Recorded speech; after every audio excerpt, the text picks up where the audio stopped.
अच्छा ठीक है, तो मतलब अभी तो हाँ चलो ठीक, हाँ अभी तो टाइम लगेगा। चलो ओके दी।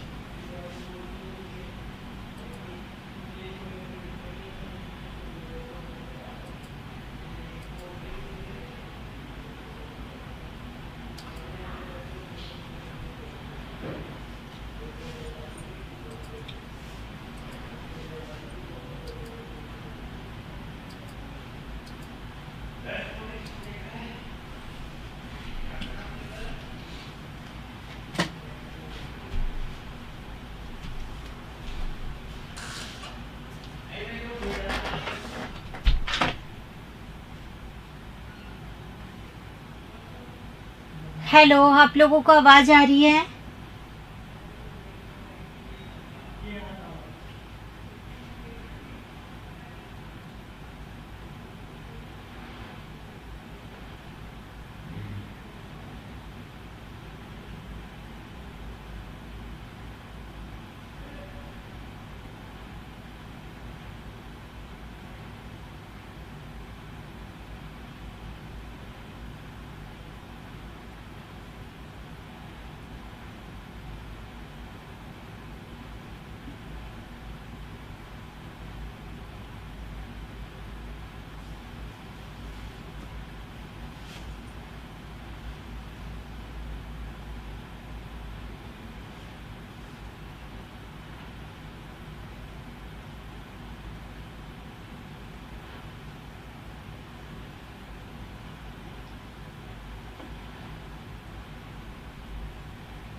हेलो,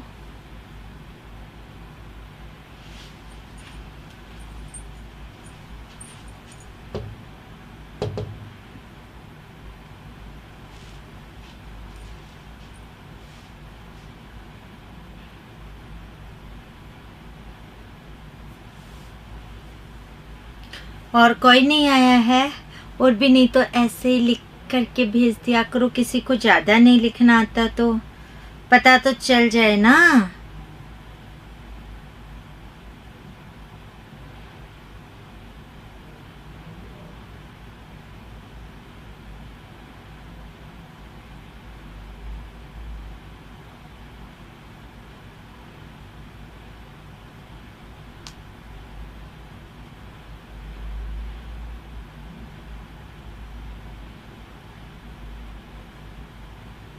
चलो ठीक है, जो भी बच्चे आप आ गए ठीक है। हेलो ममता। हाँ मतलब वो क्या है कि थोड़ा सा आइडिया हो जाता है।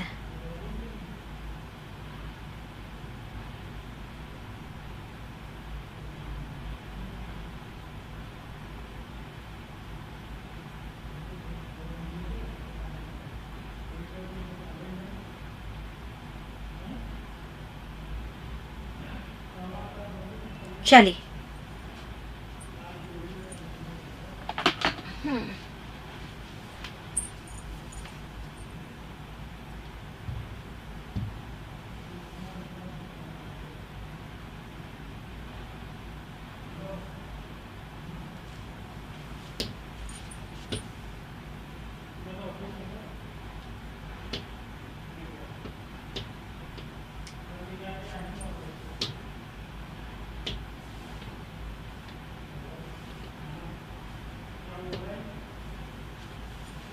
Good evening, good evening. चलो अब हम शुरुआत करते हैं।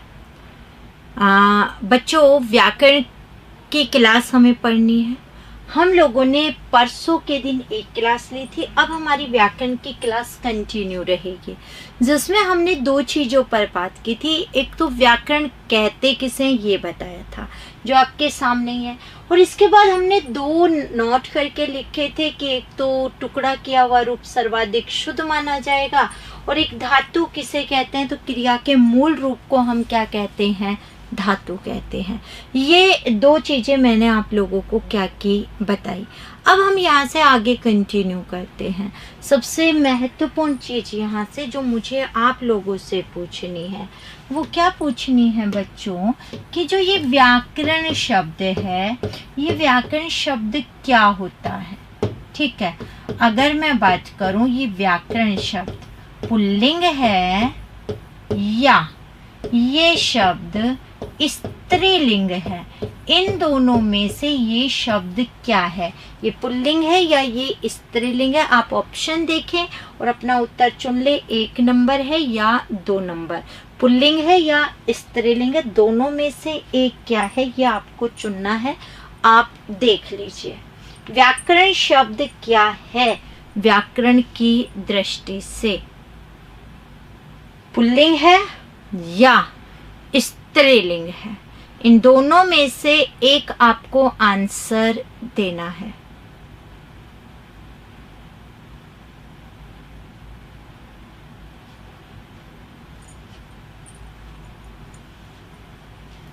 ओके, आप लोगों ने अपना अपना आंसर सोच लिया होगा कि आपका क्या आंसर हो सकता है 1 और 2 में।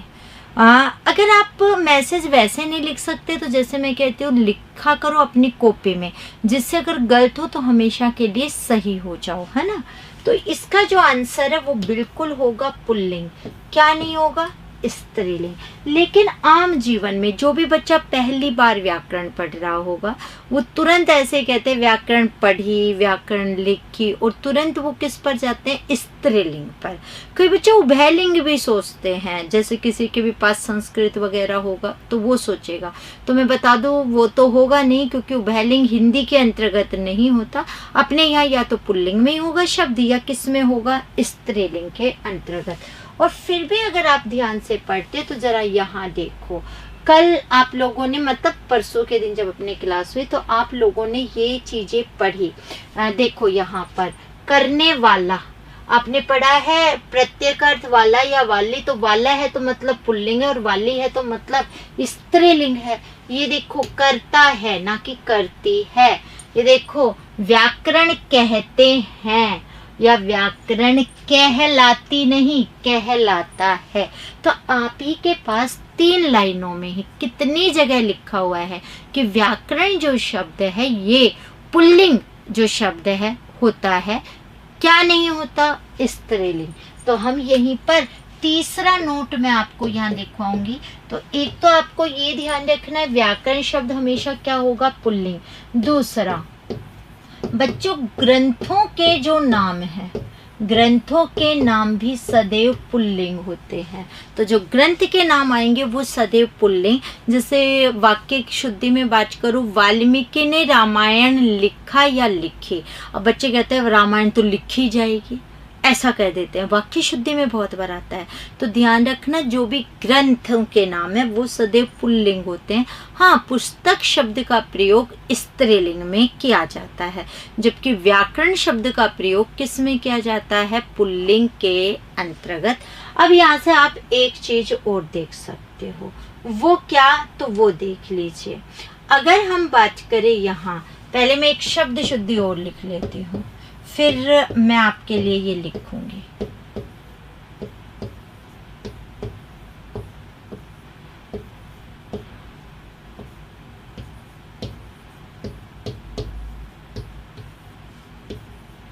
मैं लिख रही हूं, आप सिर्फ देखते जाएंगे, ठीक है। बाद में हम इस पर क्या करेंगे, बाद मतलब कि एक आंसर कौन सा सही होगा। ये 4 हमने ऑप्शंस लिख लिए हैं वाल्मीकि वाले के। अब आप ये देख लो इसमें चारों में से शुद्ध कौन सा है, वाल्मीकि। 1 नंबर, 2 नंबर, 3 नंबर और 4 नंबर में से, यह आपको सोच लेना है। सोच लो फटाफट, शब्द शुद्धि में बहुत आता है, आंसर आपको देना है।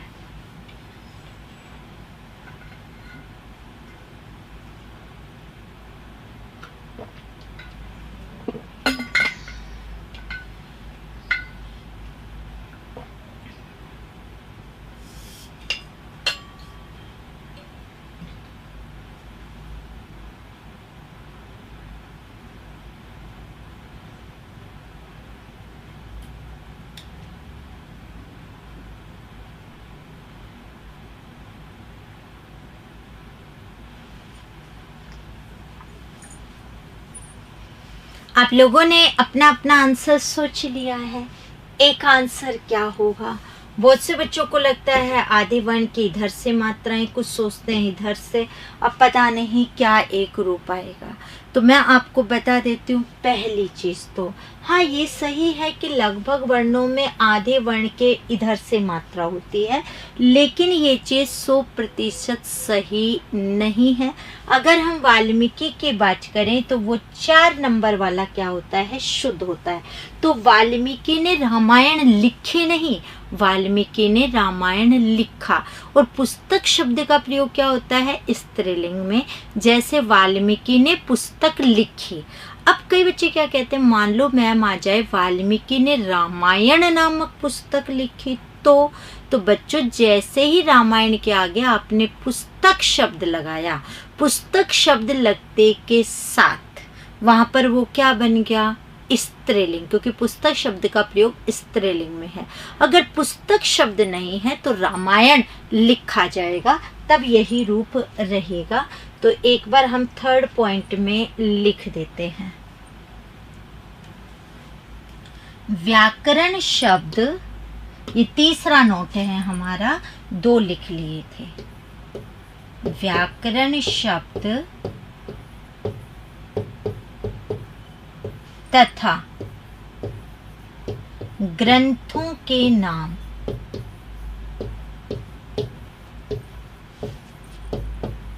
सदैव पुल्लिंग होते हैं।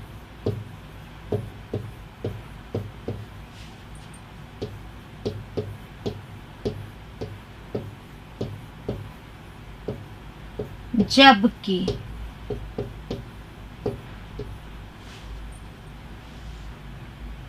पुस्तकों के नाम या पुस्तक शब्द, सॉरी, जबकि पुस्तक शब्द का प्रयोग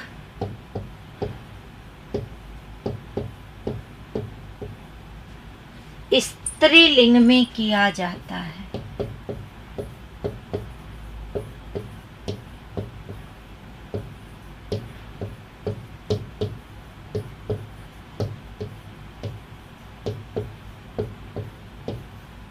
जैसे बहुत बार ये सेंटेंसेस वाक्य शुद्धि में आ चुके हैं, मैं लिख रही हूं। पहला, कामता प्रसाद गुरु। गुरु इनका उपनाम था, ये शिक्षक पद पर कार्यरत थे। कामता प्रसाद गुरु ने व्याकरण लिखी, ऐसे देगा वो आपको। अब ये चीज क्या है? गलत है, ठीक है। शुद्ध क्या होगा अभी पता चल जाएगा, वैसे मैंने समझा ही दिया है। वाल्मीकि भी कई बार गलत लिखा दे देगा, तो अभी बता दिया। वाल्मीकि ने रामायण लिखी, ये भी गलत। शुद्ध में क्या होगा? लिखी की बजाय लिखा, और यहां भी लिखी की बजाय लिखा, यानी कामता प्रसाद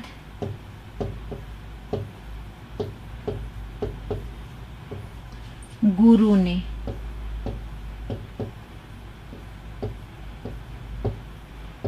व्याकरण लिखा। किसी को बाय द वे फिर भी नहीं समझ में आया तो मैंने यहाँ पूरा सेंटेंस में भी अब लिख दिया है। और वाल्मीकि ने रामायण लिखा।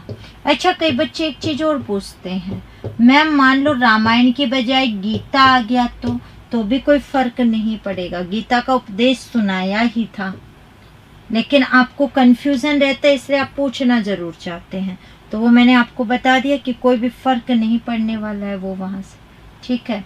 और इसके अलावा अगर बात करें तो जैसे कई कहते हैं, एक आया था सेंटेंस में, अगर मैं बात करूं क्या कि वहाँ पर एक वाक्य दिया उसने कि मोहन के घर में महाभारत छिड़ गई, ऐसे।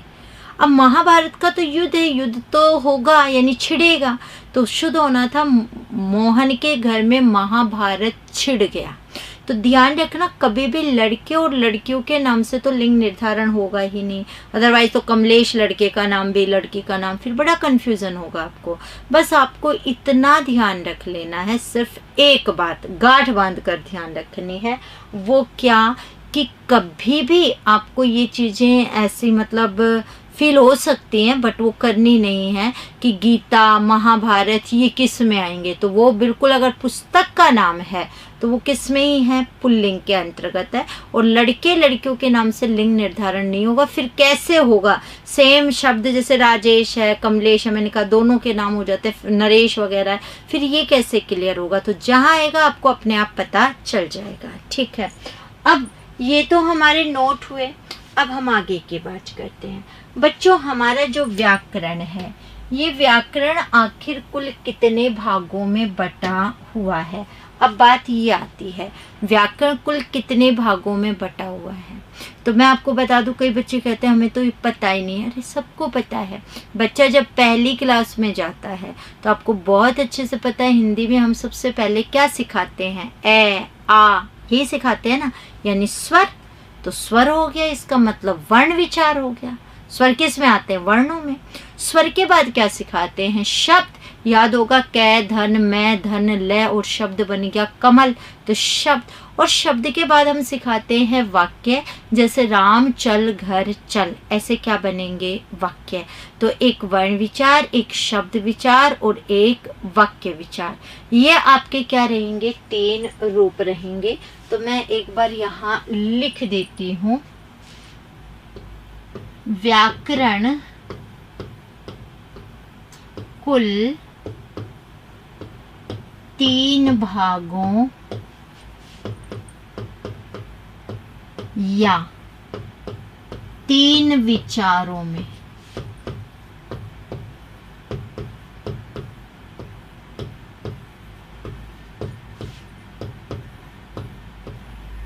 विभक्त है।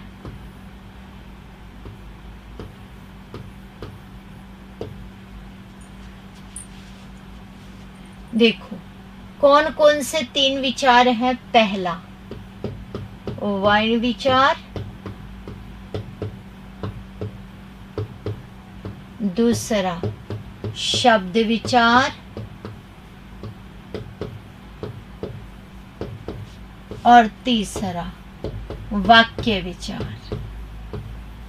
ठीक, अब हमें एक एक पर बात करनी है। पहले वर्ण विचार नहीं पढ़ेंगे हम, जो पहले पढ़ेंगे वो पढ़ेंगे शब्द विचार। ये हमारा सबसे वीक जोन भी होता है, सबसे कम ज्ञान भी होता है, और क्वेश्चन यहाँ से बहुत ज़्यादा आते हैं। हमें पता है ना, एसआई के अंतर्गत टोटल 100 क्वेश्चंस आते हैं, तो आप ये मान के चलो कि कम से कम 40 क्वेश्चन, तो इतना तो मान के ही चलो आपके कन्फर्म 40 क्वेश्चन प्लस हो सकता है, कम नहीं है। शब्द विचार से आते हैं। अलग अलग बता दूंगी कहाँ से कितने क्वेश्चंस आपके आएंगे। तो हम इसमें सबसे पहले जो पढ़ने जा रहे हैं, वो हम जो पढ़ेंगे वो कौन सा विचार पढ़ेंगे? शब्द विचार। अब बात आती है, आखिर शब्द हम कहते किसे हैं? किसे कहा जाता है शब्द? परिभाषा क्या है शब्द की? बता दो। और बताओ नहीं तो अपनी कॉपी में सोच करके क्या कर लो, आप लोग लिख लो, जिससे क्लियर हो जाए वो उसके अंतर्गत, कहीं कोई गड़बड़ ना हो पाए। देखिए मैं आपको बताऊं, अगर इसके अंतर्गत तो एक ही चीज होती है, वो क्या? यहाँ से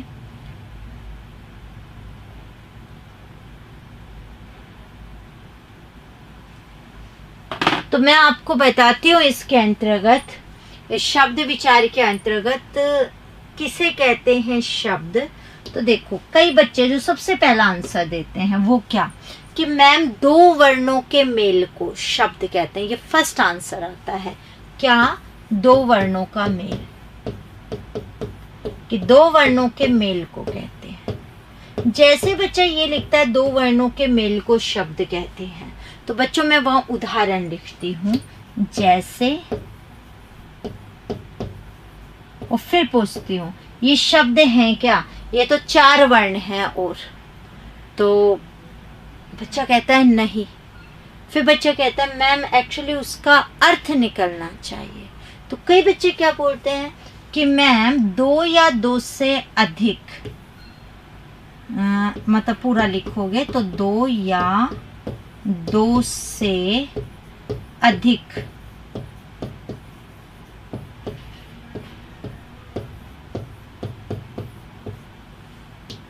दो या 2 से अधिक सार्थक वर्णों के मेल को, बहुत बच्चे बोलते हैं, और ये सार्थक वर्णों के मेल को शब्द कहते हैं, ये बोलते हैं। मैं कहती हूँ ये भी गलत है। फिर जैसे मैं कहती हूँ ये गलत है, तो बच्चा सोचते कैसे। फिर मैं कई बार कह देती हूँ ये दोनों परिभाषाएं तो सेम है, इक्वल है, इन दोनों में तो कोई डिफरेंस ही नहीं है। बच्चा कहता है ना, इसमें तो कोई अर्थ नहीं था, ये देखो इसमें तो मैंने सार्थक लिखा है। फिर अंतर कैसे नहीं, वो इसलिए बच्चे कि आपने क्या गलती की। आप कह रहे हैं 2 या 2 से अधिक सार्थक वर्ण, यानी वर्ण कैसे होंगे सार्थक। तो मैं उनसे पूछ लेती हूँ ये बताओ इसका का अर्थ क्या होगा।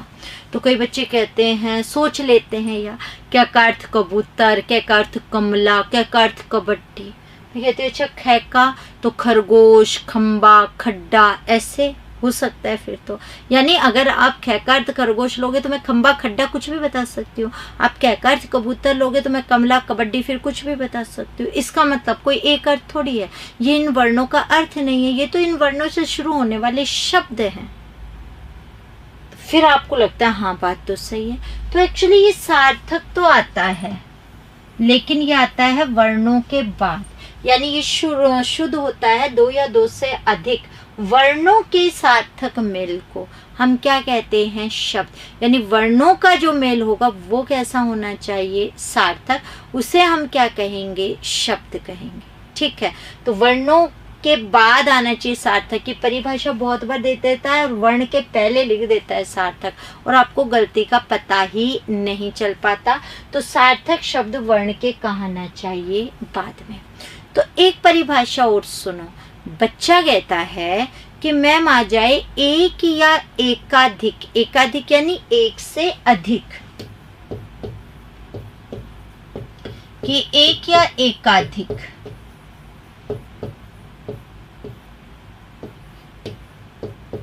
वर्णों के सार्थक मेल को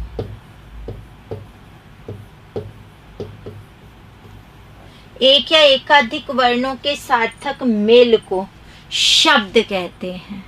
क्या ये परिभाषा गलत है? तो बिल्कुल भी नहीं है, ये भी सही है परिभाषा। तो कोई बच्चे कहते हैं एक वर्ण का अर्थ कैसे आएगा? जी, वाक्य के अंतर्गत जब हम वार्तालाप कर रहे हैं तो हो सकते हैं कि कुछ जो वर्ण हैं वो एक ही उसके होते हैं लेकिन वो अर्थ देते हैं। जैसे तुम बाजार जाओगे, हाँ ना, ऐसे हम बोल देते हैं।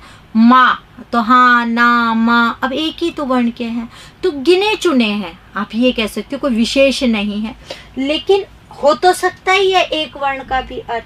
हाँ, अगर आप सीधा लिख रहे हो न ना नी नी तो उसमें ना का कोई अर्थ नहीं है, लेकिन आप जब वार्तालाप कर रहे हो तो वहाँ ना को मना के अर्थ में आप शब्द के रूप में क्या कर सकते हो प्रयोग। तो ये परिभाषा आ जाएगी, तो भी ये परिभाषा गलत नहीं है।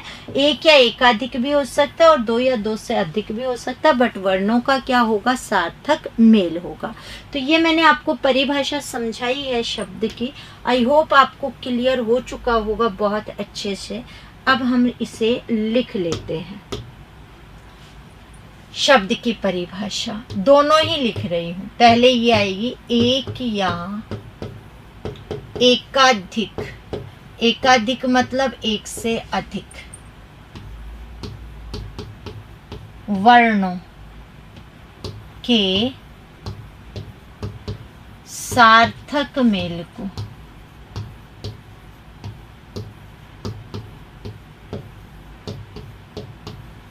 शब्द कहते हैं।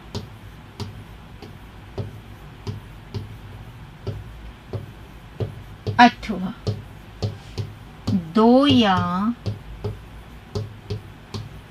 दो से अधिक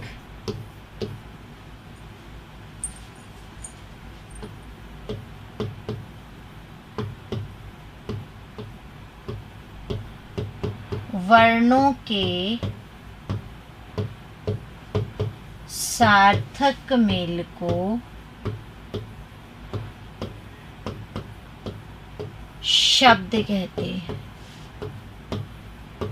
ठीक है, अब बात आती है आखिर शब्द के भेद कितने हैं, कितने भेद होते हैं शब्द के, वो आप जरा बता दें।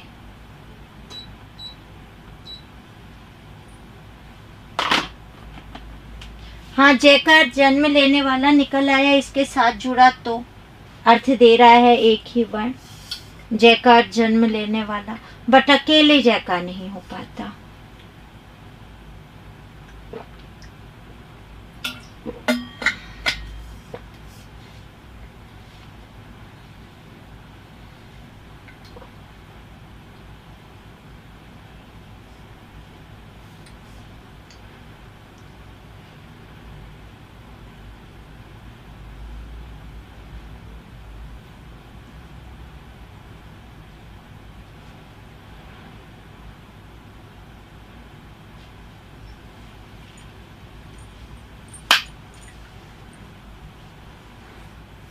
कितने रूप होते हैं शब्दों के? तो बच्चों, शब्दों के जब भेद पर आते हैं, शब्द के कितने भेद, कितना प्रकार, ऐसे तो पहले तो मैं आपको बताऊं, दो रूप होते हैं शब्द के, एक सार्थक शब्द और एक निरर्थक शब्द। तो मैं पहले हेडिंग लिखती हूं, शब्द दो प्रकार के होते हैं।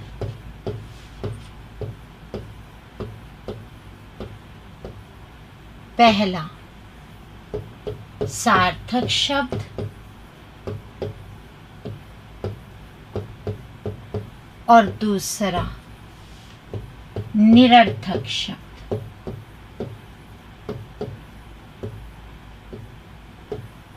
एक तो सार्थक शब्द है और एक कौन सा है बच्चों, निरर्थक शब्द। ये दो होते हैं।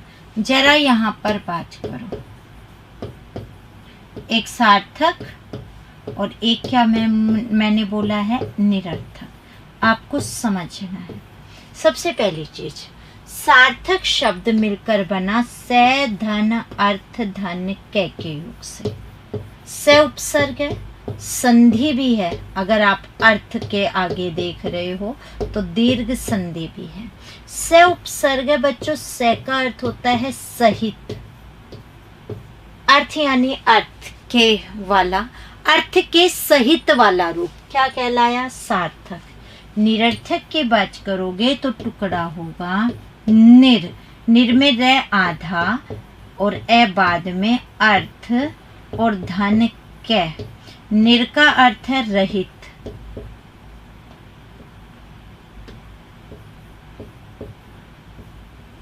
अर्थ यानी अर्थ, क्या यानी वाला, अर्थ से रहित वाला रूप क्या कहलाया, निरर्थक।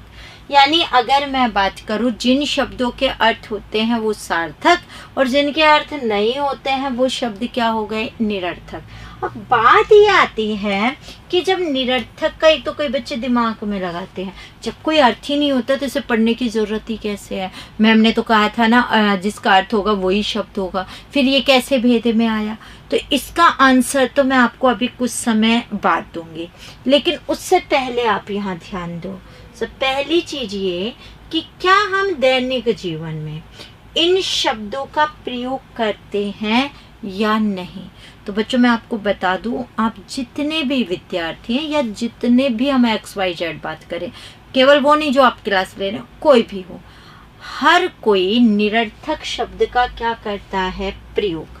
हर कोई करता है निरर्थक का प्रयोग। अगर हम लोग बात करें बट हमें पता नहीं है, या तो हम जाने अनजाने में कर रहे हैं या पता होते हुए भी हमें पता नहीं है, आप ये कह सकते हो, उस समय हम कर रहे हैं। अब आप सोचेंगे कैसे, तो तो देखो, जैसे हम आम जीवन के अंतर्गत बोलते हैं चाय वाय, पानी वानी, सब्जी वब्जी,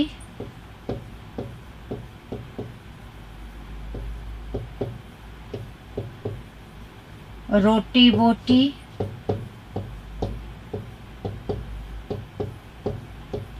दूध वूध,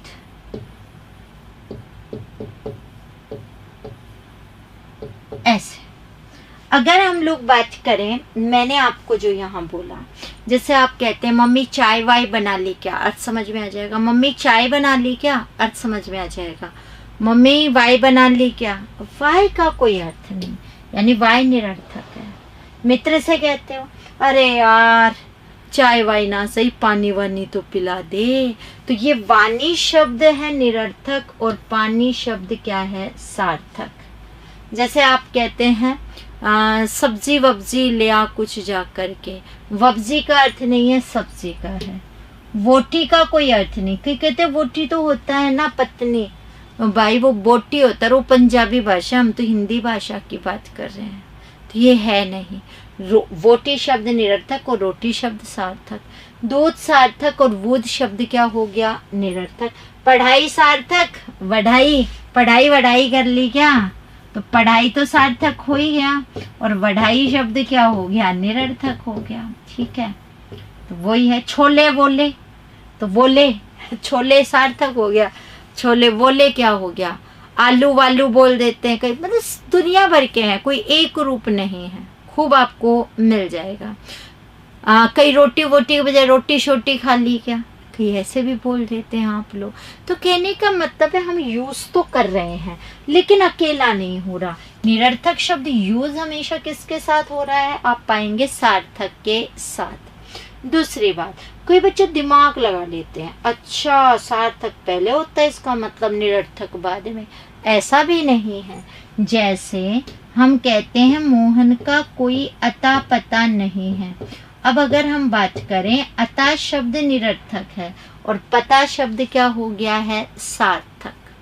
तो ये भी जरूरी नहीं कि निरर्थक बाद में आए, पहले भी आ सकता है। जैसे हम और बात करें आमने सामने, अब ये वो चीजें हैं जो हम खूब यूज कर रहे हैं, लेकिन हमें ये पता ही नहीं कि ये निरर्थक भी है क्या।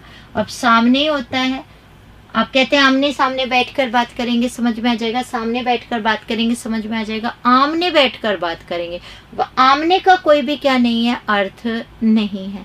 तो आमने शब्द क्या हो चुका है, उसके अंतर्गत निरर्थक हो चुका है। ठीक है, इसके बाद की बात करें हम यहाँ पे, तो ये आपको पता चल गया कि निरर्थक पहले भी हो सकता है। अब आगे बात, आखिर इनका अर्थ ही नहीं है तो फिर हम इन्हें पढ़ क्यों रहे हैं, फिर ये शब्द कैसे हो गए। बेटा अब शब्द तो है ही, क्योंकि वर्ण का रूप तो है, बस वो अर्थ नहीं दे रहा तो इसका मतलब सार्थक नहीं। आपको 3 जगह ये काम आ जाते हैं, इसलिए पढ़ना जरूरी है। कहीं कहाँ कहाँ काम आते हैं, आपके शब्द आते हैं तत्सम तद्भव देशज विदेशी। ठीक है, तो मैं आपको बता दूं, ये जितने भी निरर्थक शब्द हैं ये सब के सब देशज होते हैं, यानी हम आम भाषा में यूज करते हैं। तो कभी भी तत्सम तद्भव में उन्होंने निरर्थक शब्द देख दिया, आप तो उसे देखते ही काट दोगे, जबकि वो शब्द क्या होगा, देशज होगा। आम भाषा में हम ऐसी शब्दावली का प्रयोग करते हैं। एक समास होता है द्वंद्व समास, कथन में आ चुका। द्वंद्व समास में निरर्थक शब्द भी होते हैं। अब जब मैं आपको द्वंद्व समास पढ़ाऊंगी तो इनमें से उदाहरण लिखवाऊंगी, तो आप कहेंगे अच्छा ये निरर्थक होता क्या है, आपने ये तो हमें बताया ही नहीं, तो वो बता दिया आपको। और तीसरी चीज, एक टॉपिक होता है वाक्य शुद्धि। नियम कहता है वाक्य में कभी भी निरर्थक शब्दों का प्रयोग नहीं हो, अशुद्ध नहीं होनी चाहिए। तो यहाँ पर एक चीज ये भी आई। तो इनडायरेक्ट वे में निरर्थक आपको कितनी जगह काम आ रहे हैं, 3 जगह। तो 3 जगह ये आपके काम आते हैं। तो एक बार जरा हम यहाँ पर लिख लेते हैं। सबसे पहले कौन सा रूप, सार्थक, सार्थक शब्द। ठीक है, सार्थक शब्द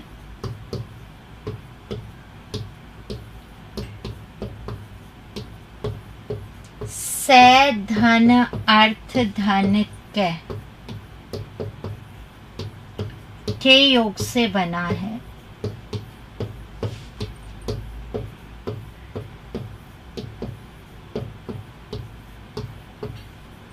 जिसका शाब्दिक अर्थ है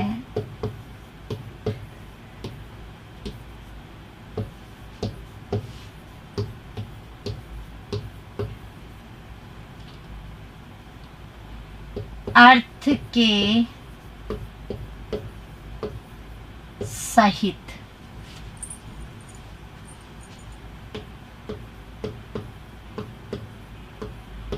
अर्थात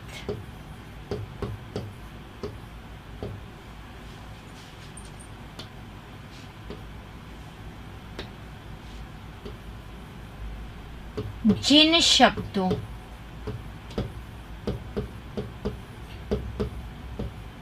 के अर्थ ग्रहण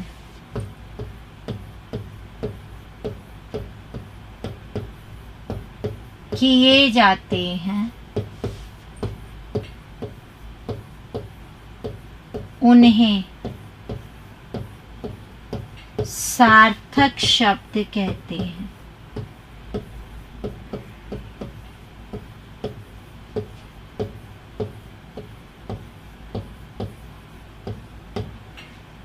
जैसे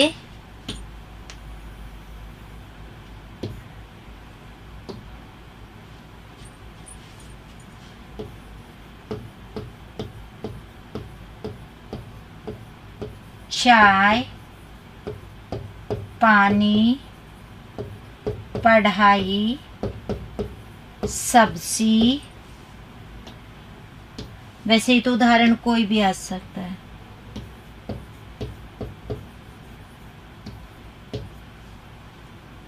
रोटी, दूध,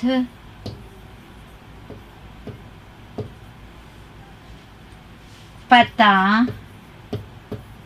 सामने इत्यादि।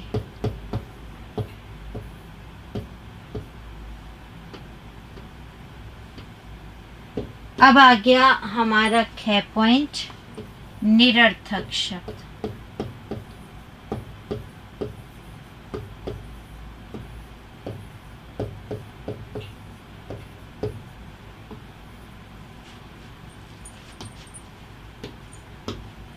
निरर्थक शब्द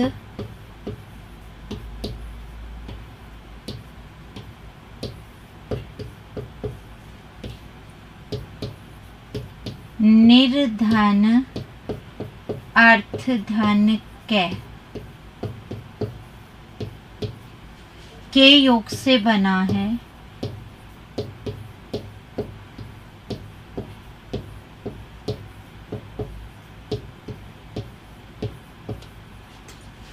जिसका शाब्दिक अर्थ है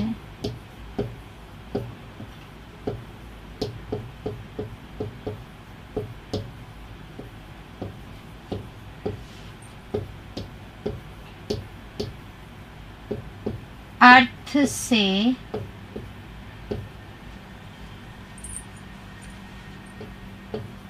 रहित, अर्थात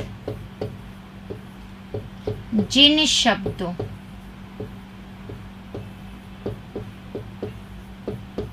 के अर्थ ग्रहण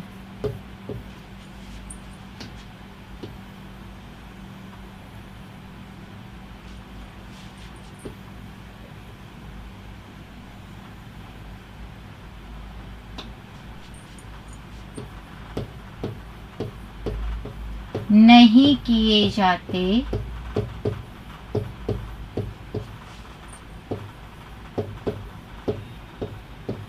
हैं उन्हें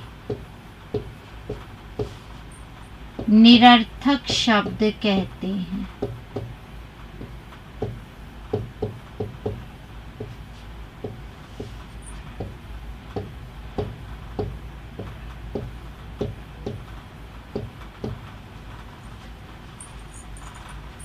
स्वतंत्र रूप से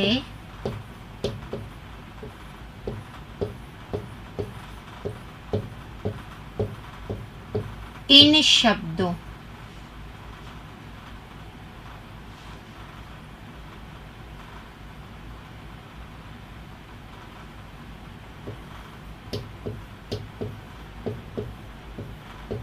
का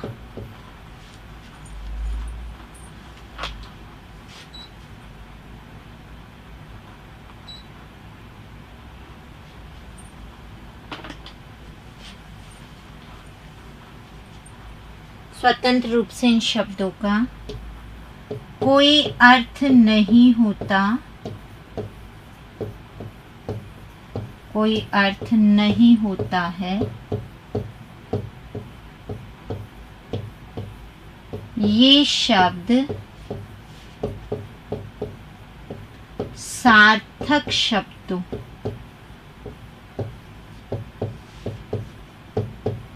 के साथ ही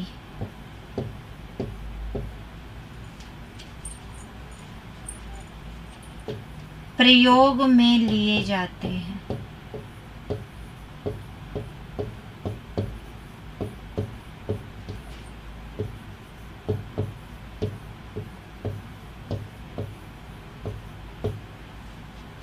जैसे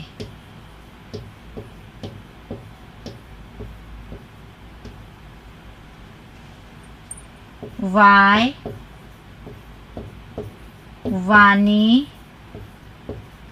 वढ़ाई, वब्जी, वोटी, वोटी की बजाय शोटी भी मिल जाता है, रोटी शोटी पंजाबी वगैरह के। उसमें एक सोटी होती है मारने वाली, वो अलग है। दूध, वूद, अता,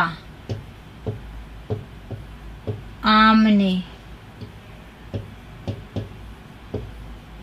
इत्यादि।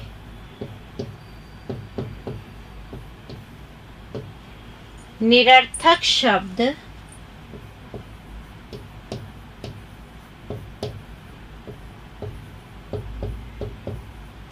देशज होते हैं। ये वाला तो लिख दिया, देशज होते हैं।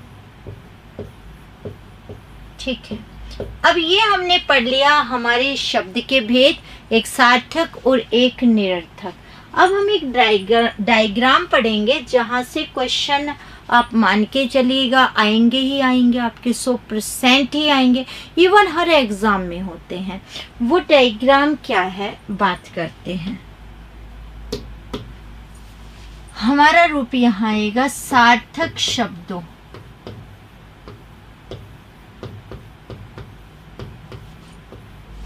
का वर्गीकरण। बच्चों यहाँ अगर हम बात करें आखिर सार्थक शब्दों का वर्गीकरण हम कितने प्रकार से करते हैं, बात यहाँ आएगी। तो बच्चों अगर बात करें तो सार्थक शब्दों का वर्गीकरण 4 प्रकार से किया जाता है। अब बताइए वो 4 हैं कौन कौन से, तो चलो जरा बात करते हैं।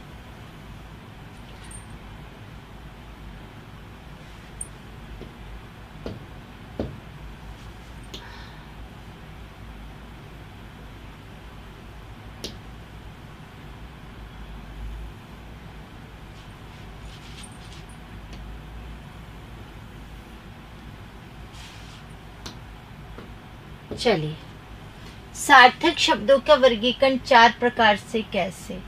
एक होता है अर्थ के आधार पर,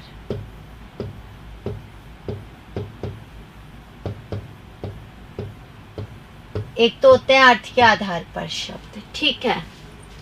एक रचना के आधार पर,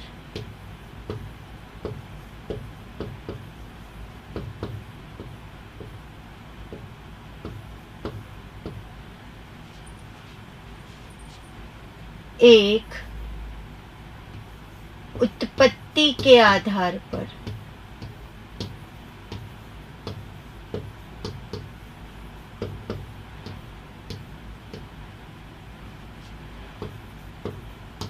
और एक रूप के आधार पर।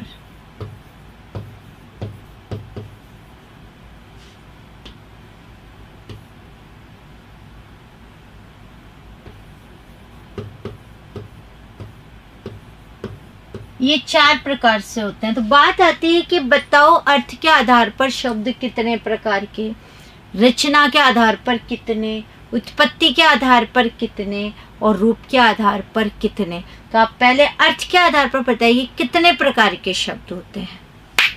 मैं इतने पानी पीती हूँ, आप फटाफट बताओ।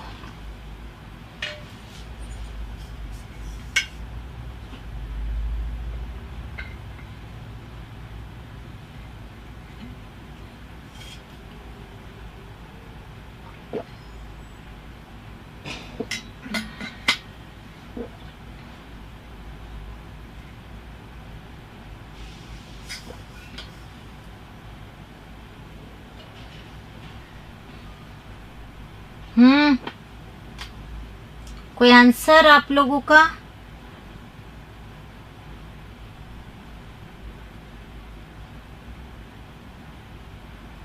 नहीं? चलो फिर मुझे ही बात करनी है।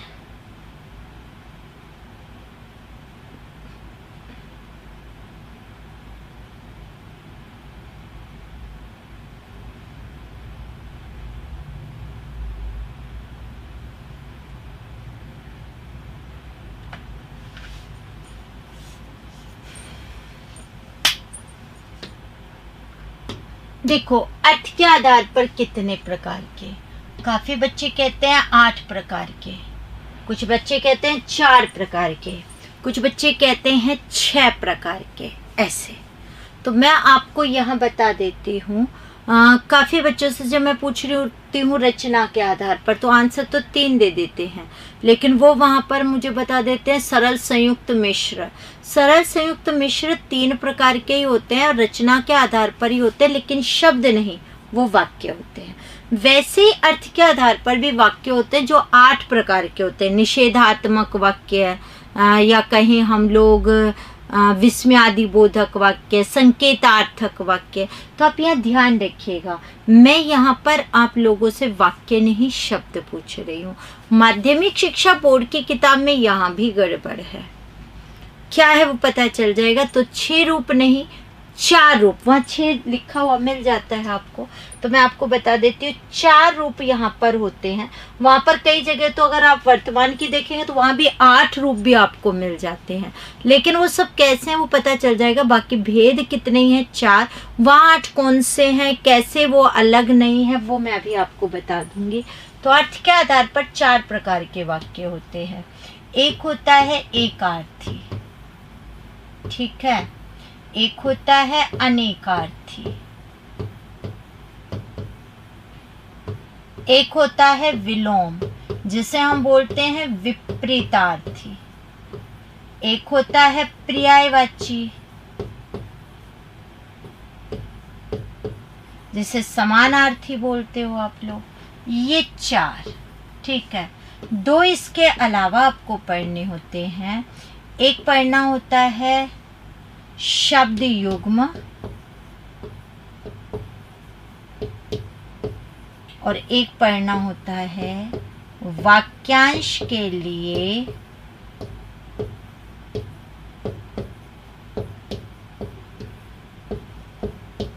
एक शब्द, ठीक है।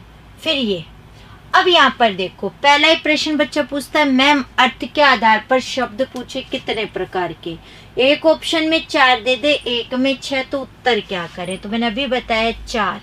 फिर बच्चा पूछता है फिर ये क्या है। एक्चुअली बच्चों एकार्थी का उपभेद होता है वाक्यांश के लिए एक शब्द, और अनेकार्थी का उपभेद होता है क्या, शब्द युग्म। तो नीचे वाले 2 भेद न होकर उपभेद है, तो भेद कितने हुए 4। सेकेंड चीज, माध्यमिक शिक्षा बोर्ड की किताब में 8 कौन से, तो 6 तो ऐसे लिख दिए सीधे सीधे। शब्द युग्म का एक नाम और सुना होगा, श्रुति सम भिन्नार्थक शब्द, वो अलग लिख लिया, और पर्यायवाची के लिए जो समानार्थी शब्द हम बोल रहे हैं वो अलग लिख दिया। तो वहाँ श्रुति सम भिन्नार्थक समानार्थी, ये 2 इसमें और जोड़कर टोटल कितने कर दिए 8, हैं 4 ही, ये दोनों के उपभेद हैं। और शब्द युग्म और श्रुति सम भिन्नार्थक 1 है और पर्यायवाची और समानार्थी 1 है। तो ये आप ध्यान रखना, भेद पूछे तो कितने ही आपके 4 हैं। अब बात करें रचना के आधार पर।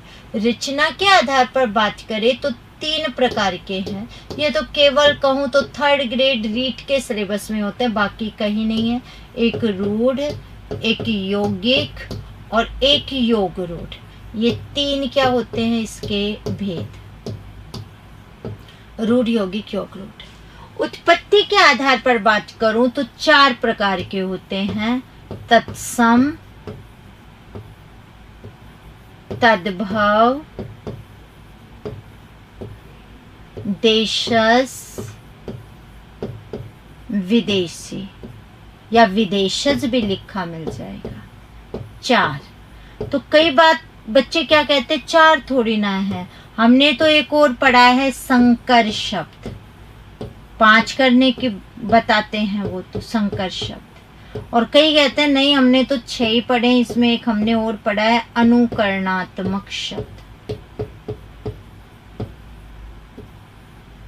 तो देखो मैं आपको यहाँ पर बता देती हूँ, अगर हम लोग बात करें उत्पत्ति के आधार पर शब्द 4 प्रकार के होते हैं, संकर और अनुकरणात्मक शब्द। ये ना तो भेद है किसी चीज के और ना ही उपभेद है। फिर ये क्या है, तो अगर पढ़ोगे तो वो आपके सिलेबस में है तो आगे आएगा तो पता चल जाएगा। बट भेद सिर्फ कितने करने हैं 4। रूप के आधार पर, रूप के आधार पर 2 प्रकार के होते हैं। एक होता है विकारी शब्द और एक होता है अविकारी शब्द।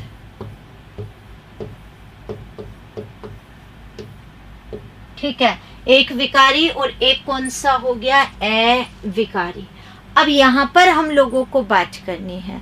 अब आपसे पूछ ले, बताओ प्रयोग के आधार पर शब्द कितने प्रकार के, बताओ व्युत्पत्ति के आधार पर शब्द कितने प्रकार के, ऑप्शन यही मिलेंगे।